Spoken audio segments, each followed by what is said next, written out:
Muy buenos días Miami, muy buenos días a todo el sur de la Florida. Bienvenidos a En Contacto a través de Canal 8 Mundo Max.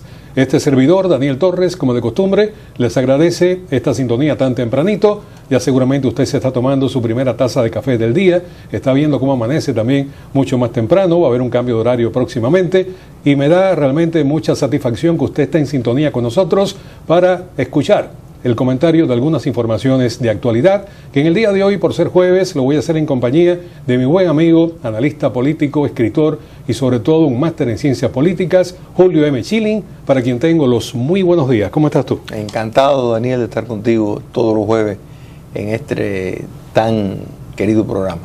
Bueno, un programa que lo dije en el día de ayer y lo quería repetir en el día de hoy porque yo mismo me sorprendí. Estamos cumpliendo 8 años al aire. El programa En Contacto, y se dice fácil, pero 8 años en este tipo de programa de periodismo independiente, absolutamente independiente, no es fácil.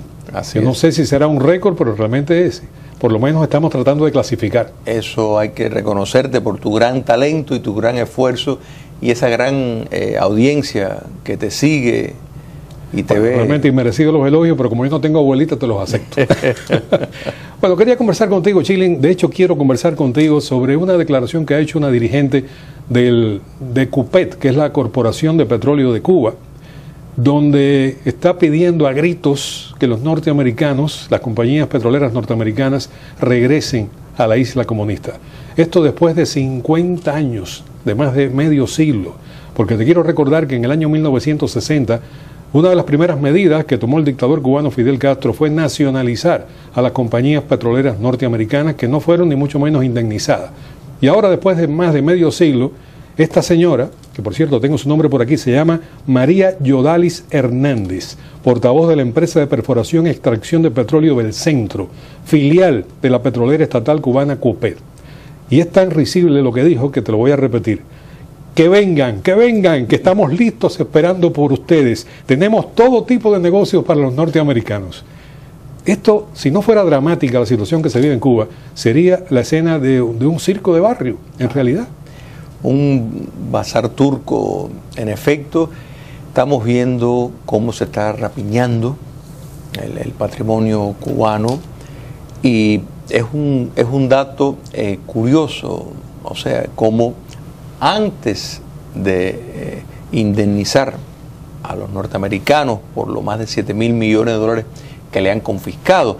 Y son empresas que tienen intereses, por ejemplo, Office Depot, pues también tiene una reclamación contra la dictadura cubana por medio de una adquisición que ellos hicieron hace un tiempo atrás de una de las propiedades que fue, que no era Office Depot en aquel momento, sí, pero ellos la compraron a través de los años y tienen un interés en recuperar eso.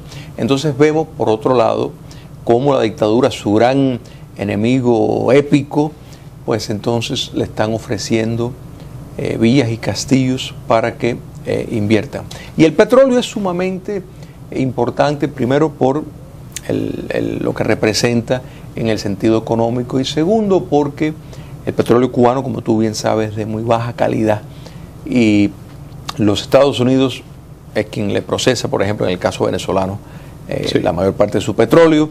Entonces, pues es un natural, la tecnología de los Estados Unidos en base a recuperar ese tipo de sector ha sido impresionante y está apostando para eso como esa ministra describió, entre muchas otras gangas, entre comillas, que le está preparando. Bueno, el petróleo cubano, como tú decías, es un petróleo extra pesado, que es un petróleo que solamente puede ser utilizado o bien para termoeléctricas, como es el caso de la gran generación de electricidad de Cuba, o la mínima, porque realmente no se puede hablar de gran, porque Cuba siempre tiene déficit en cuanto a energía eléctrica, pero depende de termoeléctricas. Y este petróleo puede ser utilizado, luego de ser procesado en termoeléctricas, para asfalto, también para lubricantes. Se dice que en la industria del cemento también puede ser utilizado, pero es un petróleo extrapesado que tiene que ser procesado de una forma muy específica y muy profesional, y eso lo pueden hacer refinerías norteamericanas, tal vez en el mundo, única y exclusivamente.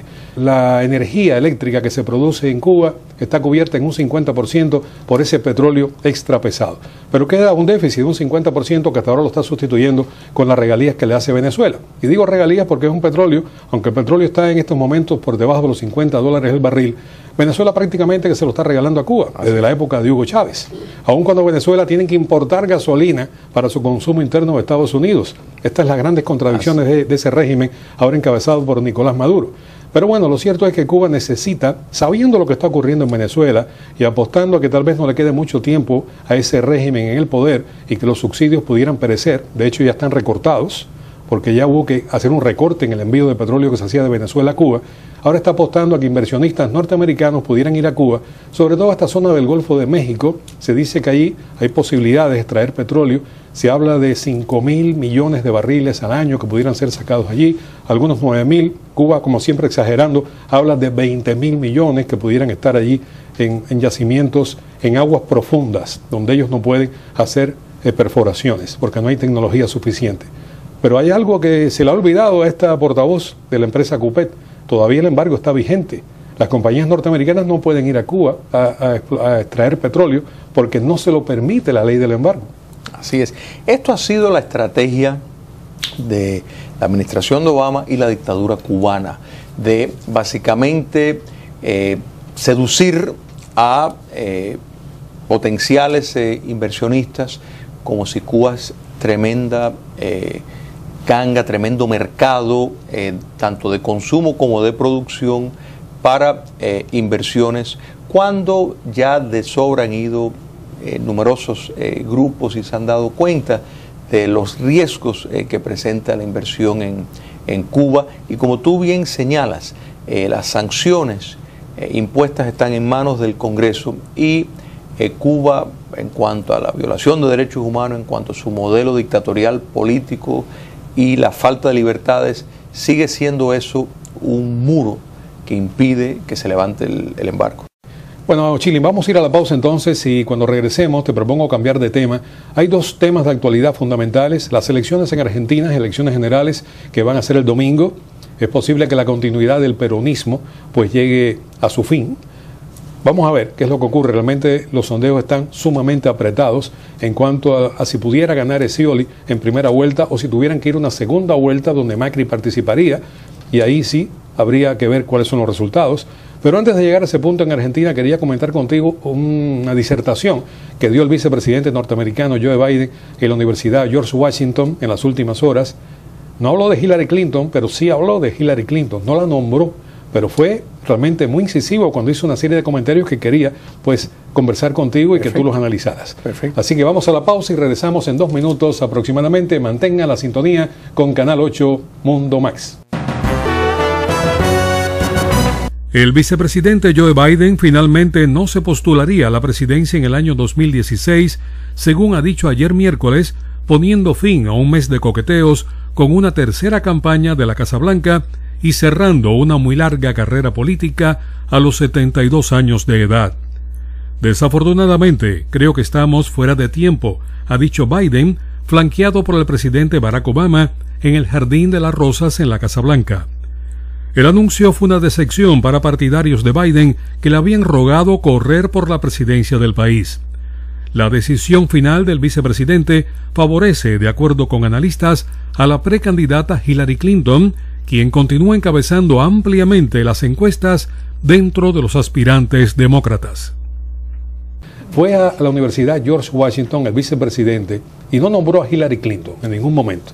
Sin embargo, sí insistió, subrayó y lo repitió hasta la eternidad de que él era el hombre de mayor confianza del presidente Barack Obama y que cuando los secretarios de Estado no lograban resultados, la Casa Blanca lo mandaba a él y que entonces el interlocutor sabía que quien estaba hablando era el presidente a través de él, porque la mayor confianza de Obama estaba en Joe Biden.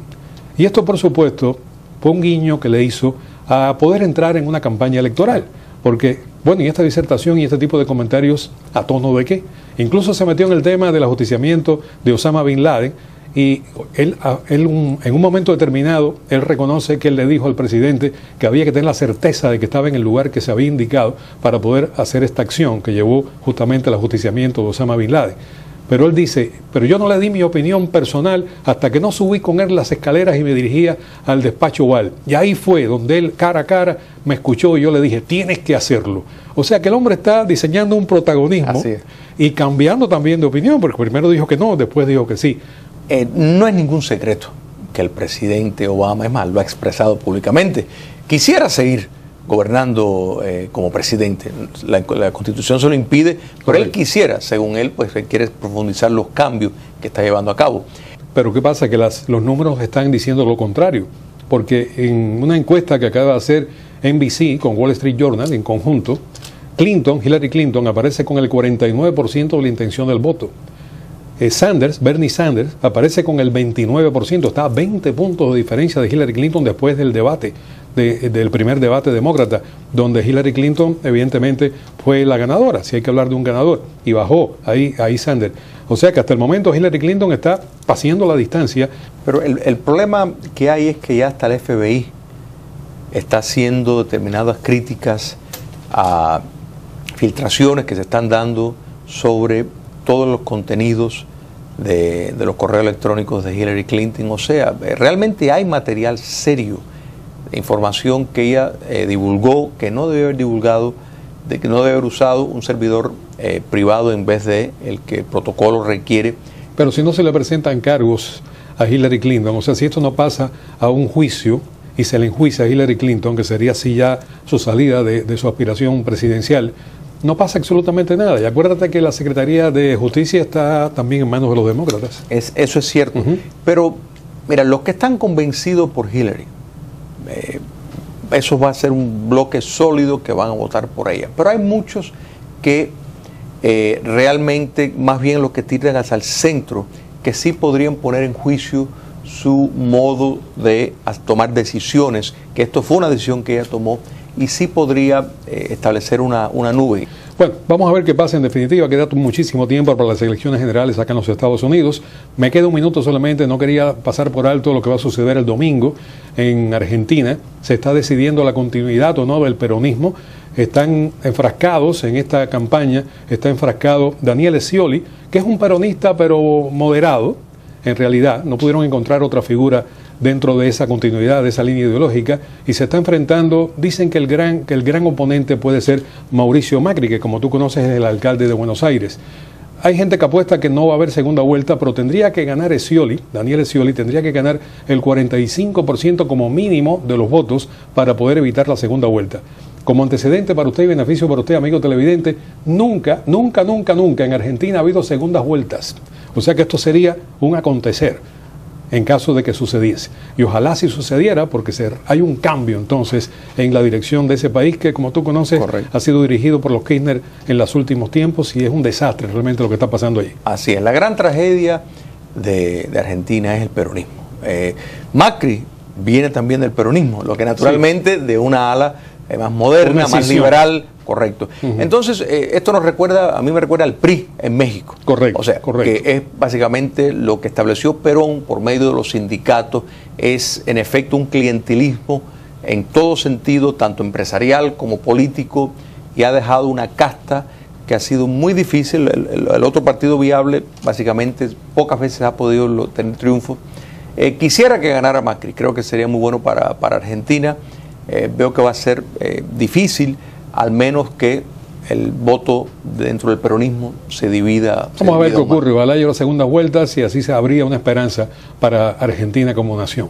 Muchísimas gracias, Chilin, por estar con nosotros en este jueves de hoy y te esperamos la próxima semana para que enriquezcas, como siempre te digo, este espacio. Gracias. Un gran placer.